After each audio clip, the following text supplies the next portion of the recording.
හමුදා පාලනයක් තියෙන රටක් නෙමෙයිනේ මේ රට. ආණ්ඩු ක්‍රම ව්‍යවස්ථාවෙන් මිනිස්සුන්ට දුන්න මූලික අයිතිවාසිකම්.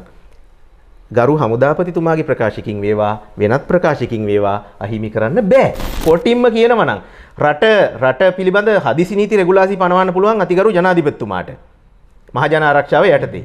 හදිසි නීති රෙගුලාසි වලින්වත් ආණ්ඩු ක්‍රම ව්‍යවස්ථාවෙන් දුන්න අයිතිවාසිකම් යටපත් කරන්න බෑ. සෞඛ්‍ය ක්ෂේත්‍රයේ ඉහළම බලධාරියෙක් ඇවිල්ලා ප්‍රසිද්ධියේ කිව්වා නම් හරිනේ මේ එන්නත ගන්න කිසිම අතුරු ආබාධයක් නැහැ. අපි වග කියනවා. කවුරුත් කියන්නේ නැහැ මේක. එතනනේ ප්‍රශ්නේ. ආණ්ඩු ක්‍රම ව්‍යවස්ථාවට යටයි රටේ අනිකුත් හැම නීතියක්. මට නීතිඥවරයෙක් විදිහට මෙතන ඇවිල්ලා මත ප්‍රකාශ කරන්න බෑ මේ වගකිය යුතු මොහොතක. ඉතා පැහැදිලි. මම කියන්නේ facts and figures. ආණ්ඩු ක්‍රම ව්‍යවස්ථාවේ 155 කියනවා අතිගරු ජනාධිපතිතුමාටවත්. දැන් හමුදාපතිතුමා ජනතා ඡන්දකින් පත් වෙච්ච කෙනෙක් නෙවෙයිනේ. ඒතකොට ජනතා ඡන්දකින් විධායක බලය පැවරිච්ච අපේ විධායක ජනාධිපතිවරයාටවත් යටපත් කරන්න බෑ ආණ්ඩු ක්‍රම ව්‍යවස්ථාව. මම කතා කරන්නේ මේකේ නීතිමය පැත්ත පමණමයි. හදිසි නීතියෙන්වත් යටපත් කරන්න බැරි දේ ගරු හමුදාපතිතුමාගේ ප්‍රකාශයකින් යටපත් වෙන්නේ නැහැ කියන එකයි මගේ නීතිමය තර්කය. ආණ්ඩු ක්‍රම ව්‍යවස්ථාවේ තියෙන වගන්ති පමණයි මම කතා කරන්නේ. මේක අහන නීතිය ගැන දැනුම තියෙන සියලු දෙනා මේක දන්නවා. දැන් පැහැදිලිවම එන්නත අනිවාර්ය කරන්න ඕන නම් ක්‍රමයක් තියෙනවනේ. පාර්ලිමේන්තුවේ 3න් 2 ඡන්දෙ ගෙනලා ජනමත විචාරණයකට දාන්න ඕන. එතකොට කෙනෙක් වහාමයි මේ මිනිස්සු මැරෙන ASCII මොන ජනමත විචාරණද කියලා ඒකටත් උත්තරයක් දෙනවා මම. cut and clear. ඊටාම පැහැදිලි උත්තරේ. මූලික අයිතිවාසිකම් කඩ වුණොත් හෝ කඩ වෙන්න කිට්ටු වුණොත් මොකද්ද පුරවැසියෙක් විදියට ගන්න පුළුවන් ප්‍රතිකර්මය කියලා. 15 වෙනි ව්‍යවස්ථාවෙන් කිසිදු සීමා බන්ධනයකට යටත් කරන්නේ නැහැ. 10 11 ව්‍යවස්ථා දෙකෙන් දීලා තියෙන අයිතිවාසිකම්. එතකොට ආණ්ඩු ක්‍රම ව්‍යවස්ථාවෙන් සීමා කරලා නැති කිසිවක් වෙනත් කිසිදු නීතියකින් සීමා කරන්න බෑ කියන එක මම පැහැදිලිව 4 ඈ ව්‍යවස්ථාව මුලින්ම කියලා පෙන්නුවා. එතුමා පැහැදිලිවම කියනවා එන්නත ගත්තයි නොගත්තයි කියලා කිසිම වෙනසක් නැහැ. රෝගවාහකෙක් වෙනවා එන්නත ගත්ත කෙනත් නොගත්ත කෙනත් කියලා. ඒතර එන්නත ගත්තයි නොගත්තයි කියලා නැහැ. වාහකයෙකුත් වෙනවා නම් එන්නත ගත්ත හෝ නොගත්ත එක මත පොදු ස්ථානවලට පැමිණීම සීමා කිරීමේ කිසිදු යුක්තිසහගත තර්කයකුත් නැහැ. මම කතා කරන මේක ස්පිල්ලක් ගානේ මම වගේ කියනවා. දැන් මේ එන්නත ගත්ත කෙනෙක් සමාජයට ගියොත් එයාගෙන් රෝගේ බෝ වෙන්නේ නැද්ද? වෛද්‍යවරයෙක්ට තමන්ගේ ශාස්ත්‍රය කතා කරන්න තියෙන අයිතියම නීතිඥයෙක් වන මට මගේ නීති වෘත්තිය ගැන නීති ශාස්ත්‍රය ගැන කතා කරන්න අයිතිය තියෙනවා. හොඳයි. ඒ අයිතිය මම නැති කරගන්නේ නැත. මේ එන්නතක් විතර නෙමෙයි කිසිම බෙහෙතක් බලෙන් දෙන්න බෑ කෙනෙක්ට කැමැත්ත නැතුව. අයිත් අපි දන්න ජාත්‍යන්තර සම්මුතිය තියෙනවා කෙනෙක්ට ඖෂධ බලෙන් ඇඟට දාන්න බෑ. මේක අහන හැමෝටම කියන්න කැමති රටේ උත්තරීතරම නීතිය ආණ්ඩු ක්‍රම ව්‍යවස්ථාව වෙනකොට නිරෝධායන පනතද හදිසි නීති රෙගුලාසිද අනිකුත් සියලු අන පනත්ද වලට වඩා මේක උඩින් ඉන්නේ. ඔබතුමා කියන්නේ මේ නිදහස දෙන්න කියලා. ඒ නිදහස අපිට භුක්ති විඳින්න දෙන්න දෙයක් නෑ. ඒක දීලා තියෙන කාගේවත් මල්ලකින් අරන් දෙන්න දෙයක් නෑ. දෙන්න කියලා කාගෙන් ඉල්ලන්නේ? මේක අපේ පුරවැසි අයිතිවාසිකම්. දෙන්න කියලා ඉල්ලන්න දෙයක් නෑ. මට මගේ ඇඟට ගන්න ඖෂධය මොකක්ද කියලා තීරණය කිරීම මගේ ශරීරය මගේ. ඒ අයිතිය මට තියෙනවා. හිතුවක්කාරී වල්බුරු විදිහට හැසිරෙන්න කාටවත් අයිතියක් නැහැ. හිටපු ආරක්ෂක ලේකම් රූපවාහිනියට ඇවිල්ලා කියනවා මාධ්‍යවේදීන් අහනකොට අපි හිතුවේ නෑ මේව දෙයක් මෙච්චර ලොකු දෙයක් කවුද ආරංචි වුණාට හිතුවේ මෙච්චර ලොකු දෙයක් වෙයි කියලා. ඒක ලෝකෙම දැක්කා. දැක්කනේ ලෝකෙම දැක්කා. ඒතකොට තව ලංකාවේ මම උදාහරණ ඔන්තරම් කියන බලන්න. මුලින්ම දැනට නැහැ කියන අය පස්සේ කියන්නේ හිතුවේ නැහැ කියලා. මුලින්ම දැනට නැහැ පස්සේ හිතුවේ නැහැ. පස්සේ හිතුවේ නැහැ කියලා කියන්නේ ඉඩ තියාගෙන තමයි දැන් දැනට නැහැ කියන්නේ. වෛද්‍යවරයෙක් ඇවිල්ලා කෙලින් කියන්න මේක පැහැදිලි අභියෝගයක්. කෙලින්ම කියන්න සෞඛ්‍ය බලධාරියෙක් ගන්න බය නැතුව එන්නත මුකුත්ම වෙන්නේ නැහැ. අපි වග කියනවා. කිසි අතුරු ආබාධයක් නැහැ. මුකුත් වෙන්නේ නැහැ. මේ මම නීතිමය පොයින්ට් හරියටම කිව්වා වගේ කියන්න ඇවිල්ලා අන්න එහෙමනේ අපි විශ්වාසයක් මිනිසු තුල ගොඩ නැතුව බලහත්කාරයෙන්වත් ඇදගෙන ගිහිල්ලවත් තර්ජනයෙන්වත් එහෙම නෙමෙයිනේ.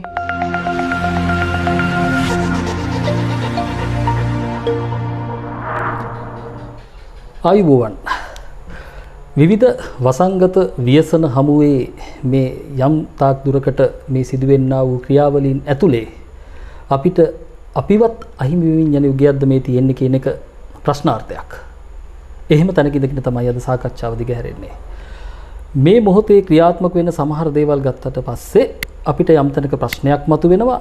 ඔබ අපෙන් ප්‍රශ්න කරමින් ඉන්නවා සහ අපිටද මේ දේවල් ප්‍රශ්නයක් වෙන තැනක අපි කොහොමද මේ දේවල් වල වටපිටාව නිවැරදිව මේ කියවා ගන්නේ කොහොමද කියන එක තමයි අපිට තියෙන ප්‍රශ්නය. අපි අද මේ සාකච්ඡාවට ආරාධනා කරේ විශ්වකර්ම නාලිකාවට බොහොම සමීප හිතවතෙක්. එතුමා තමයි නීතිඥ චතුර උමගිලිය මහත්මයා. බොහොම ගෞරවයෙන් පිළිගන්නවා ඔබතුමාට. ආයුබෝවන්. ආයුබෝවන්. මේ මොහොතේ පවතින සියලු තත්ත්වයන් අපි යම් විදියකට අපිට හිතන පරිදි අපි තේරුම් ගත යුතුද එහෙම නැත්නම් නීත්‍යානුකූල පසුබිම මොන වගේද කියන එක අපි තේරුම් ගත යුතු වෙනවා. එහෙම තැනකින්දගෙන අපි අද කතා බහ අරගෙන යනවා. නීතිඥ චතුරුමුගලී මහත්මයා කියන බොහොම කෙලින් කතා කරන කෙනෙක්. අපිට මතකයි අපි හැම තැනකදීම මේ ප්‍රශ්නවලදී අපිට අවශ්‍ය වෙන්නේ නිවැරදි මේ කාරණේ කොහොමද දකින්නේ කියන එක. ඔබතුමා යම් වේදනාත්මක ස්වරූපයකින් මේ දේවල් ගැන කතා කරමින් සහ යම් හඬක් මේ වෙලාවේ නගන්න ඕන කියලා ඔබතුමා තීරණයකට එනවා. ඒ වෙනුවෙන් තමයි අපි මේ ඉඩ කඩ වෙන් කරන්නේ. ඇයි මේ මොහොතේදී ඒ වගේ හඬක් නගන්න ඕන කියලා තීරණය කරේ? සුබ දවසක් වේවා සියලුම දෙනාට. සමිත මහත්මයා විශ්වකර්ම නාලිකාව නරඹනයට පමණක් නොවේයි සකල ලෝකවාසී සියලු දෙනාට සුබ දවසක් වේවා සුබ කාලයක් වේවා කියලා ප්‍රාර්ථනා කරන්න මේ හොඳම අවදිය. ඉතින් මෙහෙමයි. දැන් අපි පුජ්‍යලයක් විදිහට ගමක් විදිහට දිස්ත්‍රික්කයක් පළාතක් රටක් ලෝකයේම විදිහට මුහුණ දීලා ඉන්නේ ප්‍රබල ව්‍යසනයකට. ඒක අපි කවුරුත් දන්නවා. ඒක ගැන කතා කරලා තියෙනවා නේද ඊතරම්. නමුත් දැන් අපි දැන් ශ්‍රී ලංකාව ගත්තොත් මේ මොහොතේ අපිත් ඉන්නේ අවදානම් තත්වයක.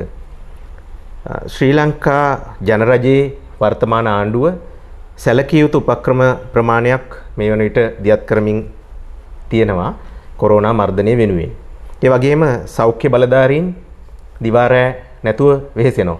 එතෙන්දී බටහිර වෛද්‍යවරු ඇතුළු ඒ ක්‍රමයට ඉන්න සෞඛ්‍ය බලධාරීන් අප්‍රමාණ වෙහෙසක් දරනවා වගේම අපිට පේනවා තැනින් තැන දේශීය වෛද්‍යවරු උපරිම උත්සාහයක් දරනවා මේ වසංගත තත්ත්වය ජනතාව ඒකෙන් මුදා ගන්න. ඉතින් ඒ විතරක් නෙමෙයි ත්‍රිවිධ හමුදාව, පොලිසිය, සියලු අංශ මේ රාජ්‍යයේ සියලුම අංශ ආණ්ඩුව, සන්නද්ධ හමුදාව, ජනතා සංවිධාන මේ ඔක්කොම සෞඛ්‍ය ශාස්ත්‍රයේ අප්‍රමාණ වෙහෙසක් දරමින් සිටිනවා.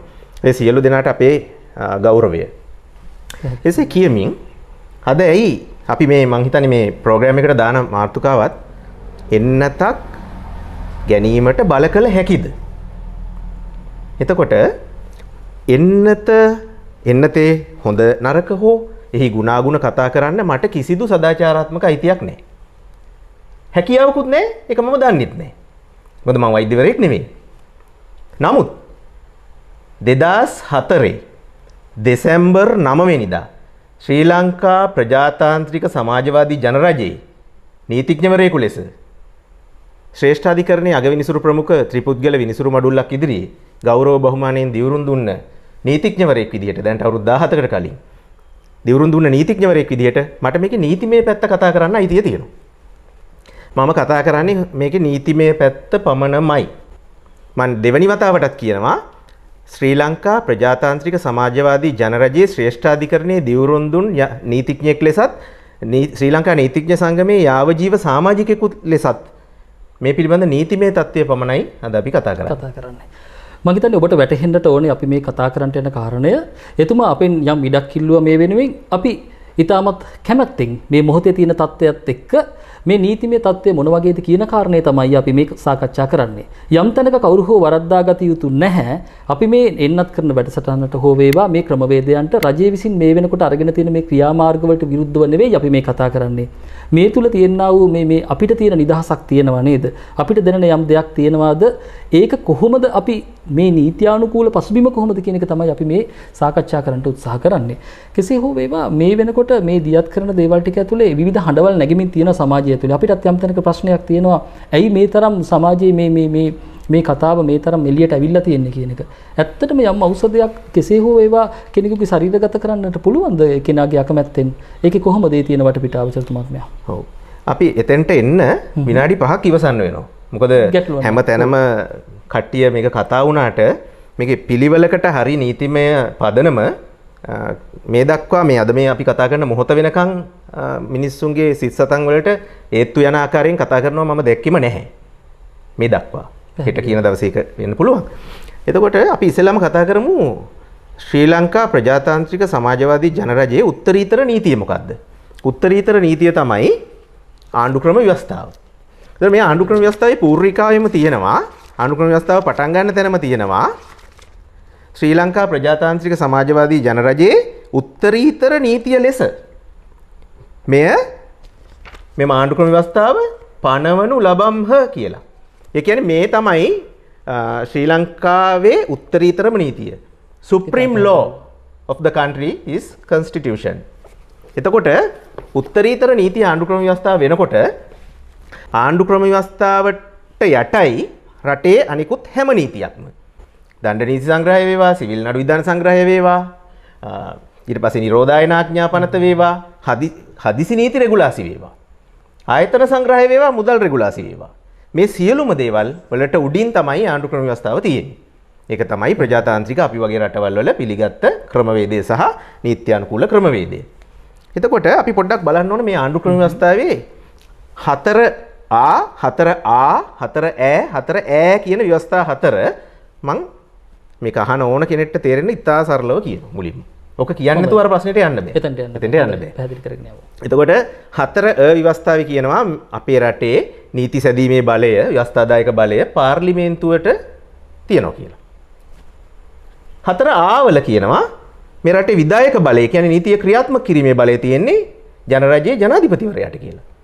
ඒතකොට ජනාධිපතිවරයාට සහාය දෙන්න කැබිනට් මණ්ඩලයකුයි රාජ්‍ය සේවකුයි තියෙනවා. ඒතකොට මේ දෙකත් විධායකයේම කොටස් තමයි. 4A වල කියනවා අධිකරණ බලය කියන්නේ අර හදපු නීති හරියට ක්‍රියාත්මක වෙනවද කියලා බලන සුපරීක්ෂාකාරී වීම, යුක්තිය පසඳලීම. ඒ බලය අධිකරණයට තියෙනවා කියලා. ඔන්න දැන් වැදගත් පොයින්ට් එකට අපි එනවා දැනට. 4A ව්‍යවස්ථාවේ කියනවා මෙම ආණ්ඩු ක්‍රම ව්‍යවස්ථාවෙන් මිනිස්සුන්ට මේ රටේ පුරවැසියන්ට හිමි කරලා දීලා තියෙන මූලික අයිතිවාසිකම් සියලු පාලන ආයතන විසින් ගරු කරන්න ඕනි, ආරක්ෂා කරන්න ඕනි, වර්ධනය කරන්න ඕනි කියලා. මොනවද පාලන ආයතන කියන්නේ? අර මම මේ වෙනකන් කියපු ආයතන. ව්‍යවස්ථාදායක, විධායක, අධිකරණ මේ ආයතන. මේ සියලු ආයතන, ඒ කියන්නේ පාර්ලිමේන්තුවත්, ජනරජයේ ජනාධිපතිවරයා, කැබිනට් මණ්ඩලය, රාජ්‍ය සේවය, අධිකරණය මේ සියලු පාලන ආයතන මේ ආණ්ඩු ක්‍රම ව්‍යවස්ථාවෙන් මේ රටේ මිනිස්සුන්ට හිමි කරලා දීලා තියෙන මූලික අයිතිවාසිකම් වලට ගරු කරන්න ඕනේ, ආරක්ෂා කරන්න ඕනේ, වර්ධනය කරන්න ඕනේ. 4A ව්‍යවස්ථාවේ තියෙන එහෙම. එපමණක් නෙවෙයි. හරි වැදගත් දෙයක් කියනවා. මේ ආණ්ඩු ක්‍රම ව්‍යවස්ථාවෙන් මිනිස්සුන්ට දීලා තියෙනවා නම් මූලික අයිතිවාසිකම් ඒවා සීමා කළ හැක්කේ, සංක්ෂිප්ත කළ හැක්කේ, අහිමි කළ හැක්කේ ආණ්ඩු ක්‍රම ව්‍යවස්ථාවේම කියන සීමා තුලට පමණයි. මම හිතන්නේ සමිත මහත්මයා පැහැදිලියදී. පැහැදිලිව තියෙනවා කියලා ඔබතුමා මේ කියන්නේ. ඒක අපි දැන් කියනවා දීර්ඝව. ඒ කියන්නේ ආණ්ඩු ක්‍රම ව්‍යවස්ථාවේ මිනිසුන්ට දීලා තියෙනවා නම් යම්කිසි මූලික අයිතිවාසිකම් පොදියක්, bundle of rights. ඒක ලිමිට් කරන එක, සීමා කරන එක, සංක්ෂිප්ත කරන එක, අහිමි කරන එක කරන්න පුළුවන්. කළ හැක්කේ ආණ්ඩු ක්‍රම ව්‍යවස්ථාවේම කියන සීමා කිරීම වලට යටත්ව පමණයි. ඒ කියන්නේ මේ මොහොතේ මේ ක්‍රියාත්මක වෙන මේ 50 වේවා විවිධාකාර දේවල් ඇතුලේ අර සීමාවේ ඉන්න ඕනෙක් කියන එක ඉතා පැහැදිලි ඔබතුමා මේ කියන්නේ. ඔව්. බැහැ කියන එක නෙමෙයි කියන්නේ. වැරදියට පොඩ්ඩක්වත් අර්ථකථනය කරන්න එපා. කරන්න පුළුවන් කොයි සීමාවෙද කියන එක අපි බලමු. හොඳයි. මේක මිනිස්සු එහෙම අර්ථකථනය කරගන්න ඕනේ නැහැ. මම කිව්වේ ආණ්ඩු ක්‍රම ව්‍යවස්ථාවෙන් දුන්න මූලික අයිතිවාසිකම් සීමා කළ හැක්කේ ආණ්ඩු ක්‍රම ව්‍යවස්ථාවෙන් කියන විදිහට පමණයි. දැන් ඕක තමයි අපි මුලින්ම ඉදිරිපත් කරන තර්කය. හොඳයි. මේක අපි ඉතා පරිස්සමෙන් කියවා ගත යුතු වෙනවා. මොකද එතුමා නීතිඥයෙක්. එතකොට මේ විෂය පිළිබඳව එතුමාගේ කියවීමත් එක්ක අපි මේ දේවල් අපිට අහුවෙන්නේ නැති සමහර දේවල්. ඒ නිසාවෙන් තමයි මේ මතය මොකක්ද කියන එක අපි පිරික්සමින් ඉන්නේ. කොතනින්ද අපි ඒ කාරණාව පටන් ගන්නේ සතුරු මහත්මයා? ඔව්. සමිත මහත්මයා පැහැදිලිවම මේක මතයක් නෙවෙයි. හොඳේ? ඔබතුමා එහෙම අහපු එක මම මෙතනදිම නිවැරදි කරනවා. මොකද මතයක් නොවෙන්නේ මට නීතිඥවරයෙක් විදිහට මෙතන ඇවිල්ලා මත ප්‍රකාශ කරන්න බෑ මේ වගකිය යුතු මොහොතක. ඉතා පැහැදිලි. මම කියන්නේ facts and figures. පැහැදිලි සෛද්ධාන්තික කරුණු. ආණ්ඩු ක්‍රම ව්‍යවස්ථාවේ තියෙන වගන්ති පමණයි මම කතා කරන්නේ. ඒකට ඒක මගේ මතයක් නෙවෙයි. පැහැදිලි. එතකොට දැන් අපි යනවා මූලික අයිතිවාසිකම් පරිච්ඡේදයට. මූලික අයිතිවාසිකම් පරිච්ඡේදය ආණ්ඩු ක්‍රම ව්‍යවස්ථාවේ 3 වෙනි පරිච්ඡේදය. ඒකේ තියෙනවා 10 සිට 17 දක්වා වගන්ති. අපි ආණ්ඩු ක්‍රම ව්‍යවස්ථාවේ වගන්ති වලට කියනවා ව්‍යවස්ථා කියලා. එහෙනම් මම නීතිමය භාෂාවෙන්ම කතා කරනවා. ඊට පස්සේ දැන් මේ මොහොතෙන් පස්සේ ආණ්ඩු ක්‍රම ව්‍යවස්ථාවේ එක් වගන්තිය මම හඳුන්වන්නේ ව්‍යවස්ථාවක් ලෙස. ඒක තමයි නීතිමය ක්‍රමය. ඒ ව්‍යවස්ථා කියන්නේ වගන්ති වලට. හොඳේ? ඒක මෙතනින් පස්සේ තේරුම් ගන්න. එතකොට ආණ්ඩු ක්‍රම ව්‍යවස්ථාවේ 10 ඉඳලා 10, 11, 12, 13, 14 කියන ව්‍යවස්ථා පහ, වගන්ති පහ. අපිට තියෙන මූලික අයිතිවාසිකම් මොනවද කියලා පැහැදිලිව අපිට කියලා දෙනවා. විස්තර කරලා දෙනවා. 15 වෙනි ව්‍යවස්ථාවේ තියෙනවා මොනවද මූලික අයිතිවාසිකම් වලට තියෙන සීමා කියලා. 17 වෙනි ව්‍යවස්ථාවේ තියෙනවා ඒ මූලික අයිතිවාසිකම් කඩ වුණොත් හෝ කඩ වෙන්න කිට්ටු වුණොත් මූලික අයිතිවාසිකම් කඩ වුණොත් හෝ කඩ වෙන්න අත්‍යාසන්න වුණොත් මොකද්ද පුරවැසියෙක් විදියට ගන්න පුළුවන් ප්‍රතිකර්මය කියන එක. හරි. දැන් මූලික අයිතිවාසිකම් වර්ග දෙකක් තියෙනවා.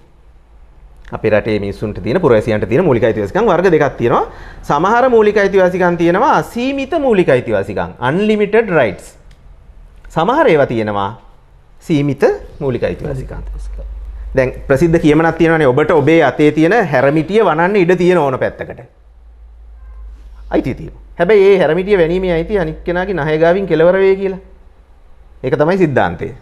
මූලික අයිතිවාසිකම් සීමා කරන સિદ્ધාන්තය. එහෙමනම් දැන් ආණ්ඩු ක්‍රම ව්‍යවස්ථාවේ 10 11 කියන ව්‍යවස්ථා දෙකේ තියෙන මූලික අයිතිවාසිකම් අසීමිතයි. ඇයි මං අසීමිතයි කියන්නේ? 15 වෙනි ව්‍යවස්ථාවෙන් කිසිදු සීමා බන්ධනයකට යටත් කරන්නේ නැහැ 10 11 ව්‍යවස්ථා දෙකෙන් දීලා තියෙන අයිතිවාසිකම්. හැබැයි 12 13 14 ව්‍යවස්ථා වලින් දීලා තියෙන අයිතිවාසිකම් 15 වෙනි ව්‍යවස්ථාවෙන් පැහැදිලි ලෙසම සීමා කිරීම වලට යටත් කරනවා. මම ඉස්සෙල්ලාම එක උදාහරණයක් කියන්න සීමා කරන්න පුළුවන් උදාහරණ. ඇත්තටම වැඩිම අයිතිවාසිකම් ප්‍රමාණයක් තියෙන්නේ අයිතිවාසිකම් දුන්නාට ඒවයි යම් යම් සීමා තියෙනවා. සීමා කිරීම තියෙනවා. ඒක තමයි ඇත්ත කතාව. ඇත්ත කතාව ඒක තමයි. එතකොට දැන් කතා කිරීමේ නිදහස ගමුකෝ. 13 තියෙන්නේ. ආණ්ඩු ක්‍රම ව්‍යවස්ථාවේ 13 වෙනි ව්‍යවස්ථාවේ තියෙනවා. මට තියෙනවා මේ කතා කිරීමේ නිදහස. sorry 14 වෙනි ව්‍යවස්ථාවේ සමා වෙන්න. 14 වෙනි ව්‍යවස්ථාවේ තියෙන කතා කිරීමේ නිදහස. භාෂණයේ ප්‍රකාශනයේ අදහස් පළ කිරීමේ නිදහස. තොරතුරු දැනගැනීමේ අයිතියක් ආවා 2016 දී. ඒකටම. එහෙමම ආවා. දැන් මට කතා කරන්න පුළුවන් කියලා ඕන දෙයක් කතා කරන්න බෑනේ. මට බෑ රාජ්‍ය ආරක්ෂාවට තර්ජනයක් වෙන්න කතා කරන්න. මට බෑ ජාතික ආර්ථිකය කන පිට හරවන කතා කරන්න. මට බෑ මහජන සදාචාරයේ කෙලෙසන කතා කරන්න. මට බෑ වාර්ගික ආගමික සහයෝගීතාවයේ බින්දන කතා කරන්න. මට බෑ මහජන සෞඛ්‍ය නසාලන කතා කරන්න. ඒක හරි. එතකොට මට කතා කිරීමේ නිදහසේ සීමා තියෙනවා. එහෙනම් සීමා තියෙන ඒවා ගැන කතා නොකරමුකෝ. දැන් අපි යන්කෝ අපේ හරි තැනට ප්‍රස්තුතයට. සහ අද මේ දේවල් රකින්නවද කියන එකත් ප්‍රශ්නයක් තියෙනවා. සමහර ඇහෙන කතා බහ ගත්තට පස්සේ මේ දේවල් කොයිතරම් දුරකට ආරක්ෂා කරගන්නවද කියන එකත් ප්‍රශ්නයක් තියෙනවා. අපි ඒවත් වෙනම තැනක තියලා අපි යමු මේ කාරණාවට. අද හරියටම ප්‍රස්තුතය ඉලක්ක කරන්න ඕන නිසා අපි එතනට යමු වෙන තැන් වලට වෙන දවසක කතා කරමු ඒවා දීර්ඝව. එතකොට 10 වෙනි විවස්ථාවෙන් සහ 11 වෙනි විවස්ථාවෙන් දුන්නු අයිතිවාසිකම් මොනම ක්‍රමයකින්වත් සීමා කරන්න බෑ අර පාලන ආයතන වලට. මොනවද ඒ අයිතිවාසිකම්?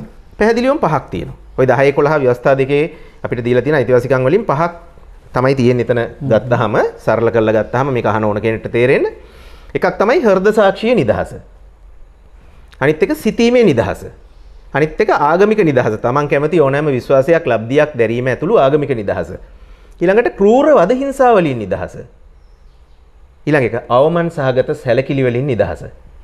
තව එකපාරක් කියනවා සිතීමේ නිදහස, හෘද සාක්ෂියේ නිදහස, ආගමික නිදහස, ඕනෑම විශ්වාසයක් ලබ්ධියක් දැරීමේ නිදහස, ඊළඟට ක්‍රූර වද හිංසා වලින් නිදහස, අවමන් සහගත සැලකිලි වලින් නිදහස. ඔය පහ සමිත මහත්මයා මොනම විදිහකින්වත් ආණ්ඩු ක්‍රම ව්‍යවස්ථාවෙන් සීමා කරලා නැහැ. ඒක ඉතා පැහැදිලිව තියෙනවා. ඔව් 15 වෙනි ව්‍යවස්ථාවේ සීමා කරලා නැහැ 10 11 ව්‍යවස්ථා දෙක.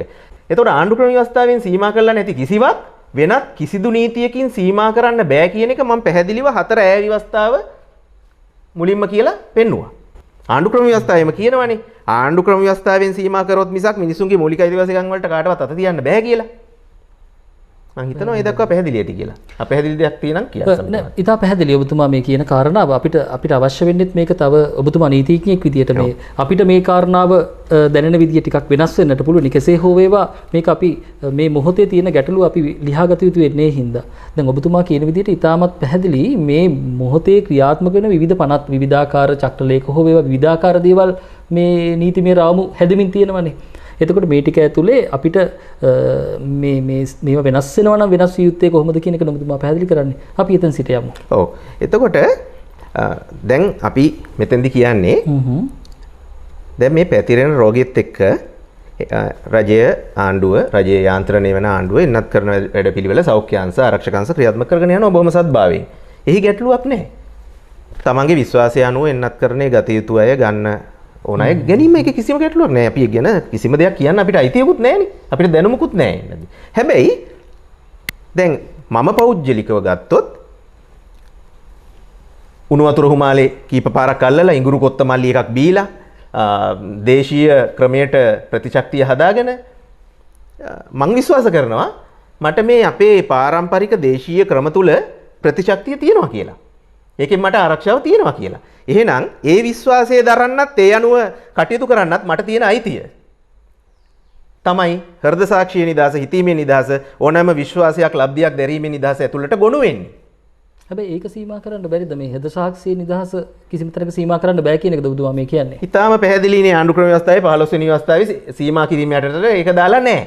එතකොට ආණ්ඩු ක්‍රම ව්‍යවස්ථාවේ 4 ඈවල තියෙනවා ආණ්ඩු ක්‍රම ව්‍යවස්ථාවෙන් කියපු සීමා ඇරෙන්න මූලික අයිතිවාසිකම් වලට කිසිම සීමා කිරීමක් කරන්න බෑ කියලා. එතකොට ආණ්ඩු ක්‍රම ව්‍යවස්ථාවෙන් ආණ්ඩු ක්‍රම ව්‍යවස්ථාව උත්තරීතරම නීතිය කියලා පූර්විකාමයක් තියෙනවා. ඒක පැහැදිලි සම්මතයි මේක අහන නීතිය ගැන දැනුම තියෙන සියලු දෙනා මේක දන්නවා. එතකොට එහෙමනම් ආණ්ඩු ක්‍රම ව්‍යවස්ථාවේ දාලා නැති සීමාවක් දාන්න බෑ. එතකොට ඔබතුමා මගෙන් අහයි බැරිමද කියලා. පැහැදිලිවම. ඔව්. ඔකනේ ඊළඟට අහන්නේ බැරිම නෑ. මං කියන්නම් කොහොමද කියලා. හරි. එතකොට මේක හැමෝම පැහැදිලිව දැනගන්න ඕන. මේ ආණ්ඩු ක්‍රම ව්‍යවස්ථාවේ යම් වගන්තියක් ව්‍යවස්ථාවක් වෙනස් කරනවා නම් ඇලපිල්ලක් පාපිල්ලක් හරි අකුරක් හරි පාර්ලිමේන්තුවේ විශේෂ බහුතර ඡන්දය අනිවාර්යයෙන්ම අවශ්‍යයි. ඒ කියන්නේ 3න් 2ක ඡන්දය ඕනේ. නොපැමිණි മന്ത്രിයින්ද ඇතුළුව 3න් 2ක්. ඒ කියන්නේ 225න් 3න් 2ක් කියන්නේ മന്ത്രിවරු 150 දෙනෙක් කැමති වෙන්නම ඕනේ. 149 දෙනෙක් කැමති වුණොත් කතානායකතුමාට තීරක ඡන්දය තියෙනවා. ඒක හරි. ආණ්ඩු ක්‍රම ව්‍යවස්ථාවේ ඕන එකක් වෙනස් කරන්න පුළුවන් පාර්ලිමේන්තුවේ 3න් 2කින්. හරි. හැබැයි එක්තරා වගන්ති ටිකක් තියෙනවා අතිශය සුවිශේෂ නිසා. ඒ කියන්නේ ආණ්ඩු ක්‍රම ව්‍යවස්ථාවේ තියෙන වගන්ති අතරිනුත් වගන්ති. ඒ සුප්‍රීම් සෙන්ටෙන්සස් ඒ ක්ලෝසස් වෙනස් කරනවා නම් පාර්ලිමේන්තුවේ 3න් 2 තිබ්බත් මදි ජනමත විචාරණයක් ඕන බව ඉතාම පැහැදිලිව ආණ්ඩු ක්‍රම ව්‍යවස්ථාවේ 83 වෙනි ව්‍යවස්ථාවේ සඳහන් වෙනවා. ආණ්ඩු ක්‍රම ව්‍යවස්ථාවේ 83 වෙනි ව්‍යවස්ථාවේ තියෙනවා මේ ආණ්ඩු ක්‍රම ව්‍යවස්ථාවේ තියෙන 1 2 3 6 7 8 9 10 11 32 62 2 කියන ව්‍යවස්ථා ඒ වගන්ති වෙනසක් කරනවා නම් ඒකකට පාර්ලිමේන්තුවේ 3න් 2 විතරක් ප්‍රමාණවත් නැහැ ජනමත විචාරණයකුත් අත්‍යවශ්‍යයි කියලා. ඒ කියන්නේ පාර්ලිමේන්තුවේ 3න් 2 ඡන්දය අරන් කතානායක අත්සන් කරාට නීතියක් බවට පත් වෙන්නේ නැහැ. ජනමත විචාරණයකට ජනාධිපතිවරයා විසින් යොමු කරලා ජනමත විචාරණයෙන් සම්මත වූ බවට ජනාධිපතිවරයා සහතිකය අස්සන යොදන කොටයි වළංගු වෙන්නේ. එහෙමනම් අපි කතා කරන හෘද සාක්ෂිය නිදහස, සිතීමේ නිදහස, විශ්වාසයක් දැරීමේ නිදහස වැටෙන්නේ 10 වෙනි ව්‍යවස්ථාවට, 10 වෙනි වගන්තියට. ඒක තියෙන්නේ 83 වෙනි ව්‍යවස්ථාවෙන් පෙන්නපු අර වැදගත්ම අතිශය වැදගත් වගන්ති ගොඩේ. මේකේ අල්ප මාත්‍රයක් හරි වැදගත්. නමුත් මේ වැදගත් ටිකෙනුත් වැදගත්ම ගොඩේ තියෙන. දැන් උදාහරණයක් විදිහට ශ්‍රී ලංකාවේ ජාතික කොඩිය වෙනස් කරනවා නම් ඒක කරන්න ඕන මම කියපු විදිහට. ඒ ජාතික කොඩියක් දාලා තියෙන එතනට. ඒ සා වැදගත්. ඒ තරමටම වැදගත්. මේ 10 වෙනි ව්‍යවස්ථාව. එහෙනම් ඒ කියන්නේ මිනිසුන්ගේ හෘද සාක්ෂිය සිතීමේ නිදහසට කොච්චර ගරු කරාද කියන එක පැහැදිලි 83 වෙනි ව්‍යවස්ථාවට ඒක දැමීමේ. එහෙනම් ඊටාම පැහැදිලි නීතිමය තර්කය අනිවාර්යයෙන්ම එන්නත හැමෝම විඳින්න ඕනේ කියලා. කළ හැකි.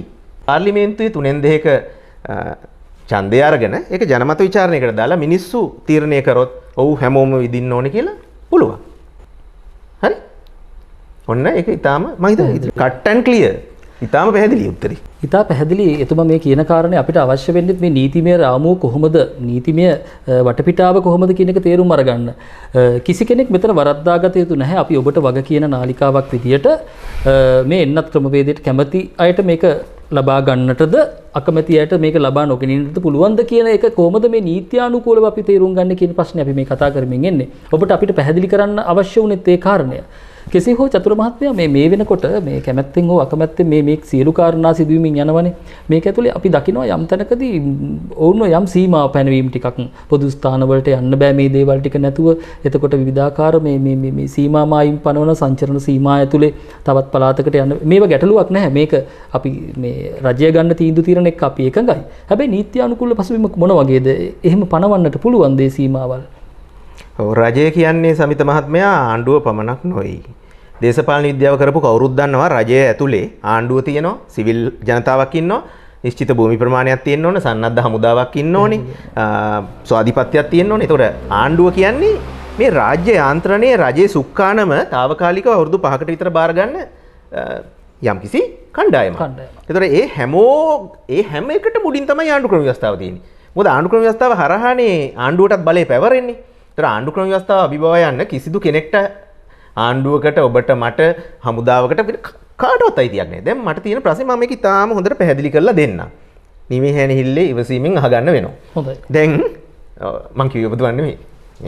ඔව් පැහැදිලි මේ ජනතාව වෙනුවෙන් අපි පෙනී හිටිනවා. ඔවුන් වෙනුවෙන් තමයි මේ සාකච්ඡාව අපි කරන්නේ. ඔව්. එතකොට දැන් මෙහෙමයි. දැන් පැහැදිලිවම එන්නත අනිවාර්ය කරන්න ඕන නම් ක්‍රමයක් තියෙනවනේ. පාර්ලිමේන්තුවේ 3න් 2 ඡන්දය ගෙනලා ජනමත විචාරණයකට දාන්න ඕන. එතකොට කෙනෙක් වහාමයි මේ මිනිස්සු මැරෙනාසේ මොන ජනමත විචාරණද කියලා ඒකටත් උත්තරයක් දෙනවා මම. අසාධාරණ. ඒකට උත්තර දුන්න දැන් මිනිසුන්ගේ සිත්වල පහළ වෙන ප්‍රශ්න තියෙනවා. ඒකට උත්තරයක් දෙන්න එපේ.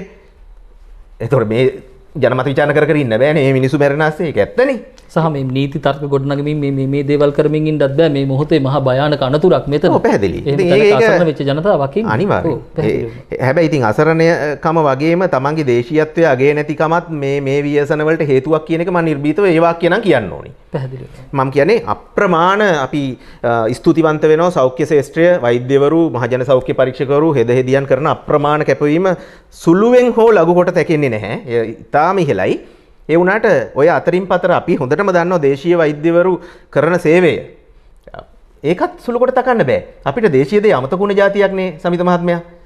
ඒකිනුත් ගන්න ඕනේ. මං කියන්නේ දැන් හැම බටහිර ක්‍රමෙන් දේශීය ක්‍රමෙන් ආධ්‍යාත්මික ක්‍රමෙන් තමන්ගේ චිත්ත ශක්තිය මේ හැම එකෙන්ම මේකෙන් ගොඩ එන්න බලන්න එපා. එකක් ඉලක්ක කරන් ඉන්න එක නෙමෙයි. ඒක මගේ අදහස.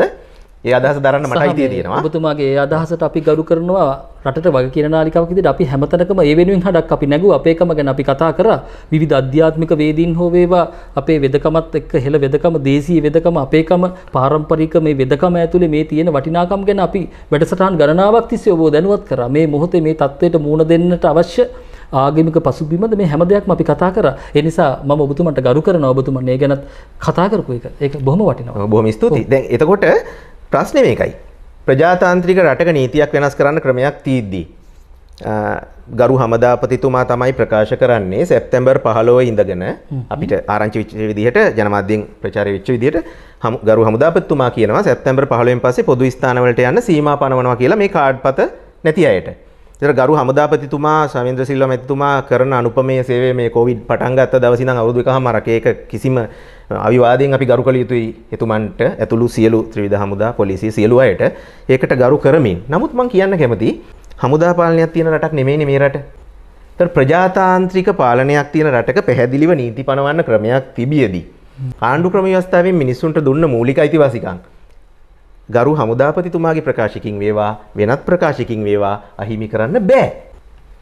එහෙම අහිමි කරන්න ක්‍රමයක් නැහැනේ. ආණ්ඩු ක්‍රම ව්‍යවස්ථාව තියෙන හැම එකටම මුඩි කොටින්ම කියනවා නම් රට පිළිබඳ හදිසි නීති රෙගුලාසි පනවන්න පුළුවන් අතිගරු ජනාධිපතිතුමාට. මහජන ආරක්ෂාව යටතේ. හදිසි නීති රෙගුලාසි වලින්වත් ආණ්ඩු ක්‍රම ව්‍යවස්ථාව වෙන දුන්න අයිතිවාසිකම් යටපත් කරන්න බෑ.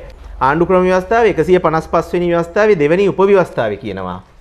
ආණ්ඩු ක්‍රම ව්‍යවස්ථාවේ 155 වෙනි ව්‍යවස්ථාවේ දෙවෙනි අතුරු ව්‍යවස්ථාවේ කියනවා ජනාධිපතිවරයා විසින් රටේ ආරක්ෂාව පිළිබඳ හදිසි නීති රෙගුලාසි පනවද්දී මහජන ආරක්ෂක පනත යටතේ ආණ්ඩු ක්‍රම ව්‍යවස්ථාවේ විධිවිධාන හැර සෙසු ඕනම නීතියක් පනතක් රෙගුලාසියක් යටපත් කළ හැක්කේය කියලා.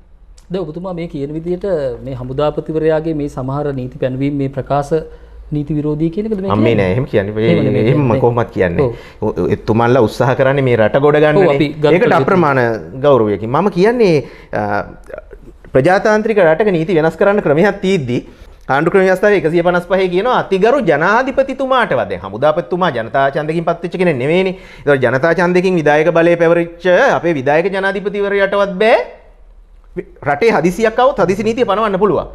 දණ්ඩ නීති සංග්‍රහ සාක්ෂි ආඥා පනත් අනිත් ඔක්කොම ආයතන සංග්‍රහ මුදල් රෙගුලාසි සියලු දේවල් යටපත් කරලා පනවන්න පුළුවන්. හැබැයි යටපත් කරන්න බෑ ආණ්ඩු ක්‍රම ව්‍යවස්ථාව. ආණ්ඩු ක්‍රම ව්‍යවස්ථාව ඉන්නේ මේ ඔක්කොටම උඩින්. හදිසි නීතියෙන්වත් යටපත් කරන්න බැරි දේ ගරු හමුදාපතිතුමාගේ ප්‍රකාශයකින් යටපත් වෙන්නේ නැහැ කියන එකයි මගේ නීතිමය තර්කය. මේ පොඩ්ඩක්වත් අමනාපයෙන් තරහකින් දේශයකින් මොකකින්වත් කියනව නෙමෙයි. එතකොට මගෙන් ප්‍රශ්නයක් අහයි. දැන් මම තව දෙයක් කියන්නම්. අපි බෞද්ධ රටක් කියලා කියනවනේ දැන් දිවුරුන් දීමේ ඉඳන් අපි හැමදේම කරන්නේ බෞද්ධ ක්‍රමයට. සිංහල බෞද්ධ ක්‍රමයට. කිව්වට වැඩක් නැහැනේ ප්‍රතිපත්තියනේ වැදගත් ආමිස පූජාවට නෙමෙයි ප්‍රතිපත්ති පූජාව. ලිච්ඡවි රජදරුවන් ඇයි පරිහානියටපත් නොවුනේ කියලා ලෞතර බුදුහාමුදුරු දේශනා කරනවා. ඒගොල්ලෝ සප්තපරිහානීය ධර්ම අනුගමනය කරනවා. මේ සප්තපරිහානීය ධර්මය අනුගමනය කරනකම් රාජ්‍යයක් පිරිහෙන්නේ නැහැ කියලා. එයින් එක තැනක කියනවා පැන වූ නීති අඛණ්ඩව පිළිපැදීමත් නොපැන වූ නීති නොපැනවීමත්. මෙතන මේ නොපැන වූ නීති නොපනවන්න කියන්නේ මේ අප්ඩේට් වෙන්න එපා කියන එක නෙමෙයි. නොපැන වූ නීති නොපැනවීම කියන්නේ යම් මොහොතක පවතින නීතියෙන් පමණක් කටයුතු කරන්න. අනාගතයට ඕනනම් අලුත් දෙයක් කරන්න අලුත් නීතියක් පනවලා එතනින් පස්සේ කටයුතු කරන්න කියන එක. ඒකම තමයි ආණ්ඩු ක්‍රම ව්‍යවස්ථාවේ තියෙන්නේ අතීතයට බලපාන්න නීති හදන්න බෑ කියලා. ලෞතුරා බුද්ධ වචනයට ගරු කරලා තියෙනවා මේ ආණ්ඩු ක්‍රම ව්‍යවස්ථාවේ තියෙනවා 13 වෙනි ව්‍යවස්ථාවේ අතීතයේ ක්‍රියාවක් කරන වෙලේ වරදක් නොවේ නම් ඒකට පස්සේ නීති හදලා දඬුවම් කරන්න බෑ කියලා. ඒක විතරයකට යටත්ව ඒක තියෙනවා. ඒක තියෙනවා. ඔව්. එතකොට එතෙන්දී මම කියන්න හදන්නේ මේකයි. දැන් හරි දැන් කෙනෙක් අහයි මේ නීති මේ තර්ක ඔක්කොම කරන්න මිනිස්සු ජීවත් වෙන්න ඕනේනේ. දැන් ඕකේ නෝනි තර්කේ. දැන් මේ මොහොතේ තියෙන තත්ත්වයේ ප්‍රශ්නේ ඒක. ඔව්. එන්නත නිසා එන්නත ගැන මම කොහොමත් කතා කරන්නේ නැහැ. මොකද මට කතා කරන්න අයිතියකුත් දැනුමකුත් නැහැ. නමුත් කෙනෙක් හිතුවොත් දැන් මෙතන නීතිය ඔක්කොම පැත්තකට දාලා හරි පොදු ස්ථානවලට එන්නත නොගත් අයට සීමාවක් පනවනවා නම් ඒක යුක්තිසහගත වෙනවා. අඩු ගානේ නීතියට එකඟ හෝ නැත හෝ ඒක පැත්තක දාමුකෝ. නීති තියෙනත් මිනිස්සු ජීවත් වෙලා ඉන්න එපයි. එකඟයි. ඒකට එකඟයි. ඒ වාක්‍යයට එකඟයි. එහෙම වෙන්නත් යුක්තිසහගත තර්කයක් තියෙන්න එපයි. හරි? ඔන්න දැන් 2021 අගෝස්තු 6 මේ ළඟදී හවස 6:30ට එක්තරා ප්‍රසිද්ධ මාධ්‍යයක තියෙන දවසේ විචාරක දවසේ තොරතුරු පිළිබඳ විචාරාත්මක වැඩසටහනක් තියෙනවා එක්තරා ප්‍රසිද්ධ මාධ්‍යයක අගෝස්තු 6 වෙනිදා තිබ්බ මේ වැඩසටහනට හවස 6:30ට සම්බන්ධ වෙන්නේ වෛරස් පිළිබඳ මහාචාර්යවරයෙක්. එතුමාගෙන් මේ නිවේදකතුමා අහනවා දැන් මේ එන්නත ගත්ත කෙනෙක් සමාජයට ගියොත් එයාගෙන් රෝගය බෝ වෙන්නේ නැද්ද? එන්නත ගත්ත කෙනෙක් සමාජයට ගියොත් එයාගෙන් රෝගය බෝ වෙන්නේ නැද්ද කියලා. එතුමා පැහැදිලිවම කියනවා එන්නත ගත්තයි නොගත්තයි කියලා කිසිම වෙනසක් නැහැ. රෝගවාහකෙක් වෙනවා එන්නත ගත්ත කෙනත් නොගත්ත කෙනත් කියලා. එතකොට මේ වගේ වෛරස් ගැන විශේෂඥ මහාචාර්යවරයෙක් කියන අදහසනේ වැදගත් වෙන්නේ. අපි පිළිගන්න වෙනවා. ඒක තමයි ඉතින් පිළිගන්න වෙන්නේ. සම්මුතියකට එන්න වෙන්නේ එතනනේ. එතකොට එහෙම වුණාම එන්නත ගත්තා නොගත්තා කියලා නෑ වාහකයෙක් නම් එන්නත නොගත් අය හොයලා පොදු ස්ථාන වලට යන එකේ සීමා කරන එකේ කිසිම නීතිය පැත්තක දාන්නකො තාර්කික පදනමක්වත් නැහැ. තාර්කික පදනමක්වත් තියෙන්න නම් මෙයා එන්නත අරගෙන නැහැ. මෙයා ආවම එතන ස්ප්‍රෙඩ් වෙන්න පුළුවන් අනිත් අයට. බෝ වෙන්න පුළුවන්. එහෙමනම් අඩු ගානේ නීතිය පොඩ්ඩකට පැත්තක තියලා හරි පැත්තක තියන්න බෑ. තියලා හරි අපි මිසල ජීවත් වෙන්න එපා එකඟ වෙන්න පුළුවන්. ඒතර එන්නත ගත්තයි නොගත්තයි කියලා නෑ වාහකයෙකුත් වෙනවා නම් එන්නත ගත්ත හෝ නොගත්ත එක මත පොදු ස්ථාන වලට පැමිණීම සීමා කිරීමේ කිසිදු යුක්තිසහගත තර්කයකුත් නැහැ. තව එකක්. දැන් ඒක කියන්න එපේ අපි නීතියම නෙමෙයිනේ. ඒතකොට දැන් ඒක එක්ක කතා කරනකොට දැන් තව දෙයක් 2021 අගෝස්තු 9 වෙනිදා රාත්‍රී 10:30ට තියෙන යම්කිසි ප්‍රසිද්ධ නාලිකාවක තියෙන සාකච්ඡාමය වැඩසටහනකට එනවා සෞඛ්‍ය ශාස්ත්‍රයේ බලධාරියෙක් වන වෛද්‍යවරයෙක්. සහ මේ වැඩසටහන් බලන්න අපි එක කියන එක සුදුසු නෑ මේ වෙලාවේ. යම් විදියකට මොනවා හෝ සලකුණක් මොකක් හරි ලකුණක් ගැන අපි කතා කරමුකෝ නේද? මොනවා හරි වේවා. 2021 අගෝස්තු 9 සඳුදා රෑ 10:30ට තියෙන වැඩසටහනක්. ඔබතුමා ඉතා පැහැදිලිව ඒ සාක්ෂි සාධක ඇතුව තමයි මේ කාරණා කතා කරන්නේ. ඒ නිසා ඔබතුමා ඒ වගකීම බාර අරගෙන කතා කරනවා. මම කතා කරන මේක ස්පිල්ලක් ගානේ මම වගේ කියනවා. හොඳයි. ඔව්. හරි. එතකොට නීති මම තුන්වෙනි පාඩක් කියනවා දෙපාරක් කිව්වනේ කලින් ඔබතුමා ඔහොම අහනින්දා තුන්වෙනි පාඩක් කියනවා මම මේ කතාව කරන්නේ ශ්‍රී ලංකා ප්‍රජාතාන්ත්‍රික සමාජවාදී ජනරජයේ ශ්‍රේෂ්ඨාධිකරණ ඉදිරියේ 2004 දෙසැම්බර් 9 වෙනිදා දිවුරුම් දුන්න ශ්‍රේෂ්ඨාධිකරණ නීතිඥවරයෙකු විදිහට වෛද්‍යවරයෙක්ට තමන්ගේ ශාස්ත්‍රය කතා කරන්න තියෙන අයිතියම නීතිඥයෙක් වන මට මගේ නීති වෘත්තිය ගැන නීති ශාස්ත්‍රය ගැන කතා කරන්න අයිතිය තියෙනවා. හොඳයි. ඒ අයිතිය මම නැති කරගන්නේ නැත. එතකොට එහෙම වුණාම දැන් ඒ අගෝස්තු 9 වෙනිදා තියෙන වැඩසටහනේ සෞඛ්‍ය ශ්‍රේෂ්ඨයේ බලධාරියෙක් ඉන්නවා අනිත් පැත්තෙන් ඉන්නවා මේ සෞඛ්‍ය ශ්‍රේෂ්ඨයේම තවත් එක් වෘත්තීය සමිතියක් නියෝජනය කරන නායකයෙක්. එතකොට එතෙන්දී අහනවා නිවේදකතුමා දැන් එන්නතක් බලෙන් දෙන්න බැරිද කියලා ওই ප්‍රශ්නේ මතුවෙනවා. නිවේදකතුමා ඇහුවාම අර සෞඛ්‍ය ශ්‍රේෂ්ඨයේ බලධාරියා වන වෛද්‍යවරයා කියනවා බලෙන් දෙන්න බෑ එන්නතක් විතරක් නෙමෙයි කිසිම බෙහෙතක් බලෙන් දෙන්න බෑ කෙනෙක්ට කැමැත්ත නැතුව. ඒක තමයි ඇත්ත කතාව වෛද්‍ය විද්‍යාවේ පිළිගත්තු මූලධර්මය. ඔන්න කියන වෛද්‍යවරයෙක් සෞඛ්‍ය ශාස්ත්‍රයේ බලධාරියෙක්. ඒතර සෞඛ්‍ය ශාස්ත්‍රයේ බලධාරියෙක් වෙන වෛද්‍යවරයෙක් කියන කතාව පැහැදිලිනේ. අනිත් අපි දන්න ජාත්‍යන්තර සම්මුතිය තියෙනවා කෙනෙක්ට ඖෂධ බලෙන් ඇඟට දාන්න බෑ. ඒකක් තියෙනවා. ඒතර ඒක තහවුරු වෙනවා ගරු වෛද්‍යතුමා ඉතා නිවැරදිව කියනවා. හැබැයි එතන ඉන්න අනිත් වෘත්තීය සමිතිය නියෝජනය කරන සෞඛ්‍ය ශාස්ත්‍රයේ ප්‍රබල අංශයක් නියෝජනය කරන මේ මහත්මයා කියනවා අපි මේ සියලු දෙනාගේ සේවය හෘදයාංගම වගේ කරනවා. එතුමන්ලා කරන සේවයේ හින්දා තමයි මේ දේවල් පාලනය වෙලා තියෙන්නේ. මේ මට්ටමින් හරි. හැබැයි ඒකටම එකතු කරන්න ඕන දේශීය වෛද්‍යවරු සහ අනික් අය කරන සේවයත්. ඒක කොයි වෙලේ මතක කරන්න බෑ. අරව ඔක්කොම එකතු වෙන්න ඕන. එතකොට එතුමා කියනවා දැන් එතුමාට මේක පොඩ්ඩක් මදි වුණා. එතුමා කියනවා නෑ එහෙම බල කරන්න නිරෝධායන පනතයටද යම් යම් බලපෑම් කරන්න පුළුවන් කියලා. එතුමා කියනවා. එතකොට මම මේක අහන හැමෝටම කියන්න කැමතියි රටේ උත්තරීතරම නීතිය ආණ්ඩු ක්‍රම ව්‍යවස්ථාව වෙනකොට නිරෝධායන පනතද හදිසි නීති රෙගුලාසිද අනිකුත් සියලු අන පනත්ද වලට වඩා මේක උඩින් ඉන්නේ. එතුමා නීතිඥයෙක් නෙමෙයිනේ. එතුමාට ඒක ගැන පැහැදිලි කරන්න. දැන් මම සෞඛ්‍ය ශාස්ත්‍රය ගැන මුකුත් කතා කරන්න යන්නේ නැහැ නේ. මොකද මට දැනුමක් නැහැ ඒක ගැන. එතකොට මම ඊටාම් පැහැදිලිව නීතිඥවරයෙක් විදිහට කියනවා කිසිසේත්ම නිරෝධායන පනතෙන් වේවා හදිසි නීති රෙගුලාසි වලින් වේවා ආණ්ඩු ක්‍රම ව්‍යවස්ථාවේ අයිතිවාසිකම් යටපත් කරන්න බෑ. ඉතින් මෙතන මොකද්ද තියෙන ප්‍රශ්නේ? එකම ප්‍රශ්නේ මට ගැටලුවක් තියෙනවා නම් පෞද්ගලිකව මට එන්නත් එපා කියන හෘද සාක්ෂිය ඒක භුක්ති විඳින්න මට අයිතිය තියෙනවා. එහෙම නැතුව මේ කිසිම වැඩපිළිවෙලක් ගැන අපේ කිසිදු විරෝධයක් නැහැ. අවශ්‍යයි අරගෙන ඒක ගන්න ඕනේ. ඔබතුමා කියන්නේ මේ නිදහස දෙන්න කියලා. ඒ නිදහස අපිට භුක්ති විඳින්න දෙන්න දෙයක් නෑ. ඒක දීලා තියෙන මේ කාගේවත් මල්ලකින් අරන් දෙන්න දෙයක් නෑ. මේක මේ ආණ්ඩු ක්‍රම ව්‍යවස්ථාවෙන් දුන්නේ එක කඩ කරන්න එපා කියන එක මේ කියන්නේ. දෙන්න කියලා කාගෙන් ඉල්ලන්නේ? මේක අපේ පුරවැසි අයිතිවාසිකම්. දෙන්න කියලා ඉල්ලන්න දෙයක් නෑ. එතකොට මේක මේ උදුර ගන්න එපා කියන එක කියන්නේ. පොඩ්ඩක්වත් වැරදියට තේරුම් ගන්න එපා. මේ රටේ යන කිසිම ක්‍රියාවලියකට අපේ විරෝධයක් නැහැ. හැබැයි මට මගේ ඇඟට ගන්න ඖෂධය මොකක්ද කියලා තීරණය කිරීම මගේ ශරීරය මගේ. ඒ අයිතිය මට තියෙනවා. ඒ අයිතියට ගරු කරන්න ඕනි. අපි කොයි ක්‍රමෙන් හරි මේ ප්‍රශ්නේ විසඳගමු. අපි එකතු වෙමු. වෛද්‍යවරු, සෞඛ්‍ය බලධාරීන් අපි වැරදියට තේරුම් ගන්න එපා. අපි සියලු සෞඛ්‍ය ආරක්ෂිත උපදෙස් පිළිපදින්න ඕන. දුරස්ථභාවය, අතසේදීම, අනිකුත් සෞඛ්‍ය ආරක්ෂිත පිළිවෙත් සියල්ල පිළිපදින්න ඕන. ඒක කතා දෙකක් නැහැ නේ. ඒවා පිළිපදින්න ඕන සියලු දෙනා. මේ හිතුවක්කාරී වල්බුරු විදිහට හැසිරෙන්න කාටවත් අයිතියක් නැහැ. ඒක වෙනම දෙයක්. ඒක වෙනම දෙයක් වුණාට මම ගන්න ඖෂධ ක්‍රමයේ තීරණය කරන්නේ මමනේ. තාම අපි මං එතනින් හැට කතා කරන්නේ නැහැ. ඉතින් ඖෂධ ක්‍රමයේ තීරණය කරන්නේ අපි. මම හිතන්නේ හිතන්න හොඳම තැනකට ආවේ. මේ දේවල් ගැන අපි මේ විදිහට කතා කරන්නේ සමාජයට කොතන හරි තැනකින් මේ ප්‍රශ්නේ ලියා ගන්නට අපිත් උපකාරී කළ යුතුයි කියන තැනක ඉඳගෙන තමයි අපි මේ සාකච්ඡාවට ඉඩක් වෙන් කරේ. ඔබතුමා තව තැනකට ආව මේ ජාත්‍යන්තර සම්මුති ගැනත් කතා කරා. ඒ ගැනත් අපිට ටිකක් හිතන්න දේවල් තියෙනවා නේද? ඔව් ජාත්‍යන්තර සම්මුති කියන්නේ ඖෂධ නිදහස Tamanට තියෙනවා. ඒක අනිත් පැත්තෙන් නූතන ප්‍රජාතාන්ත්‍රික කිසිම රටක් බලහත්කාරයක් කරන්නේ නැහැ මිනිසුන්ට එන්නත ගන්න කියලා. ඒගොල්ලෝ කරන්නේ සමහර වෙලාවට අපි අහුවා සමහර රටවල ඩොලර් තෑගි කරනවා එන්නත ගන්න දිරි ගන්නවනවා. බල කරන්න බැරි බවත් ඒක අපි අතීතයට යාමක් නේ එතකොට වෙන්නේ. නූතන දියුණු මානව හිමිකම් වලට ගරු නොකරනවා නම් අපි යන්නේ ආපස්සට රටක් විදියට හරි ලෝකයක් විදියට හරි. ඒක ආපස්සට යන්න ඕනේ නැහැ. දැන් ඉතින්දි මට කියන්න තියෙනවා මෙහෙම. දැන් අවසාන වශයෙන් අපිට යම් නිගමනයකට එන්න එපා. එතකොට මට පැහැදිලිවම කියන්න තියෙන්නේ දැන් මම ඔන්න නීතිඥවරයෙක් විදියට පැහැදිලි නීතිමය ප්‍රතිපාදන කතා කරා. එකක්වත් මගේ මතයක් නෙවෙයි. පැහැදිලි නීතිමය ප්‍රතිපාදන කතා කරා. මම ගෞරවයෙන් ආරාධනා කරනවා අපේ රටට විශාල සේවයක් කරමින් මේ මොහොතේ ඉන්න විශේෂඥ වෛද්‍යතුමන්ලා ඒ වගේ සෞඛ්‍ය ක්ෂේත්‍රයේ ඉහළම බලධාරියෙක් ඇවිල්ලා ප්‍රසිද්ධියේ කිව්වා නම් හරිනේ මේ එන්නත ගන්න කිසිම අතුරු ආබාධයක් නැහැ. අපි වග කියනවා. කවුරුත් කියන්නේ නැහැ මේක. එතනනේ ප්‍රශ්නේ. දැන් හැමෝම අහනකොට කියනවා මම දැන් අවස්ථා 18ක් නෝට් කරා. මම ඒවා කියන්නේ නැහැ ලිස්ට් එක. එක එක බලධාරීන් කියන ඒවා ඒගොල්ලෝ හැම වෙලෙම කියන්නේ දැනට අතුරු ආබාධයක් ගැන අපි දන්නේ නැහැ. දැනට හෙලි වෙලා නැහැ. ගැබිනි කාන්තාවන්ට ගහන එක ප්‍රශ්නයක් දැවුම දැනට එහෙම ප්‍රශ්නයක් වාර්තා වෙලා නැහැ. මට ප්‍රශ්නයක් තියෙනවා සමිත මහත්තයා. මේ රටේ ඉතිහාසය දැනට නැහැ කියලා වගකීම් ඒක වගකීමෙන් මිදීමේ වගන්තියක් නේ අපේ නීතියේ තියෙනවා වගකීමෙන් ඉවත් වීමේ වගන්ති. දැනට නැහැ කියන්නේ මතුවට විය හැකි කියන එකනේ. පැහැදිලිව. එතකොට මම එහෙම සැකයක් මතු කරන්න හදනව නෙමෙයි. මට එහෙම කිසිම අයිතියක් නැහැ.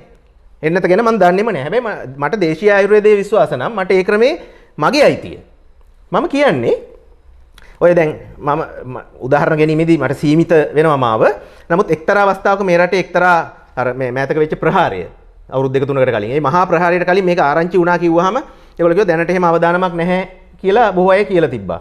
හැබැයි පස්සේ මේක උනාට පස්සේ හිටපු ආරක්ෂක ලේකම් රූපවාහිනියට ඇවිල්ලා කියනවා මාධ්‍යවේදීන් අහනකොට අපි හිතුවේ නෑ මේව දෙයක් මෙච්චර ලොකු දෙයක් කවුද ආරංචි වුණාට හිතුවේ මෙච්චර ලොකු දෙයක් වෙයි කියලා.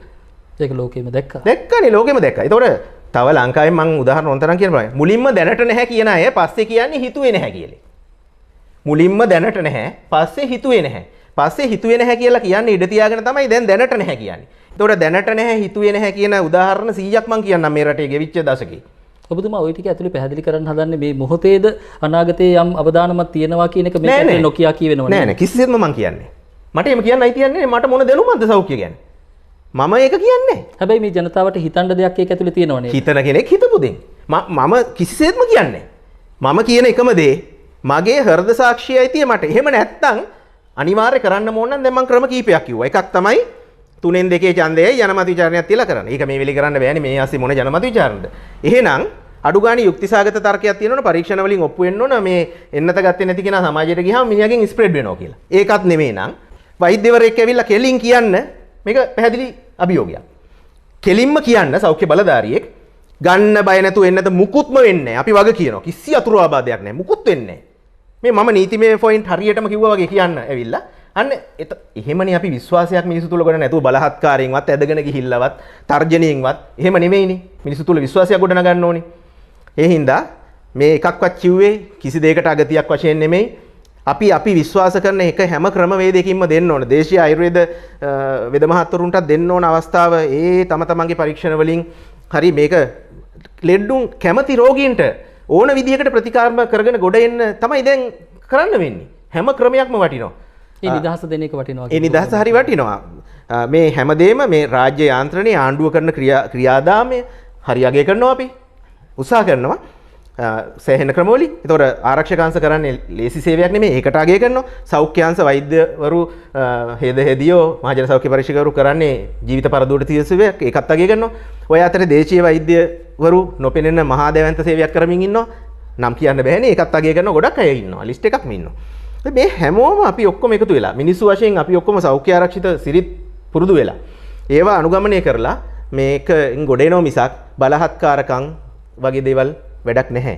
ඒක තමයි මට කියන්න තියෙන අන්තිම වචනේ. මේ අපි මේ කතාව කතා කරමින් ආවේ යම් විදියකට මේ ප්‍රකාශයන් ඇතුලේ අපි මේ සමාජයට අනියත බියක් ඇති කරන්න උත්සාහ කරමින් නෙමෙයි මේ සාකච්ඡාවට අපි ඉඩකඩ ලබා දුන්නේ. මේ තුල තියෙනා වූ නීතිමය தත්ත්වය මොන වගේ එකක්ද කියන එක අපි ඉතා පැහැදිලි කරගත යුතු වෙනවා. මේක අපි හැම කෙනෙකුටම තියෙන தත්ත්වයක්. වර්තමානයේ ඉතා උණුසුම් තැනකට මේ මාතෘකාව ඇවිල්ලා තියෙනවා. මේ සාකච්ඡාව නිවැරදිව අපි කතා කරේ ඔබ වෙනුවෙන්. කවුරු හෝ කෙනෙක් හිතනවා නම් මෙතන සමාජයේ යම් වෙනත් මතවාදයක් ගොඩනගන්නට හෝ වේවා එහෙම තැනකට මේ සාකච්ඡාව අරගෙන ආවේ කියලා ඒ සියලු දෙනාට ඉතා පැහැදිලි වෙතම උත්තර දුන්නා. මේ දේවල් ඇතුලේ අවසානයේ ඔබට මං හිතන්නේ තීරණය කරන්න පුළුවන් මොකක්ද කළ යුත්තේ කියලා. අපේ වටිනාකම අපේ කම දේශීයත්වය කියන්නේ මොකක්ද කියන එක මේ වෙලාවේ අපි තේරුම් ගත යුතුයි. දේශීයත්වය කියලා කියනකොට අපි මේ අපි යම්කිසි ගෝත්‍රික එහෙම නැත්නම් මේ එක්තරා සීමා දාගෙන එහෙම තැනකට එනවා නෙවෙයි.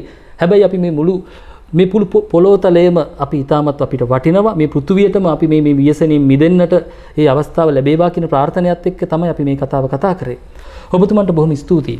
මේ දේවල් ඇතුලේ හෙට දවසේ අපිට මොකක්ද මේ වෙන්නට යන්නේ? මේ ව්‍යසන ඇතුලේ අපි කොතනින් හරි නැගිටින්නට ඕන නේද කියන දේ අපිට මේ වෙලාවේ නැවත දැනෙමින් තියෙනවා. ඒ වෙනුවෙන් නීතිඥෙක් විදියට ඔබතුමාගේ විෂය ඇතුලේ මේ පැහැදිලි කිරීම මම හිතන්නේ අපිටත් ගෞරවයක් යම් විදියකට ජනතාවට මේ පණිවිඩය අරගෙන යන්නට ඔබතුමා කැමති වීම පිළිබඳව. එහෙමනම් බොහොමත්ම ස්තුතියි ඔබතුමන්ට. නැවත අපි මුණ ගැහෙමු. අයිබෝවන්. අයිබෝවන්. තෙරුවන් සරණයි. තෙරුවන් සරණයි.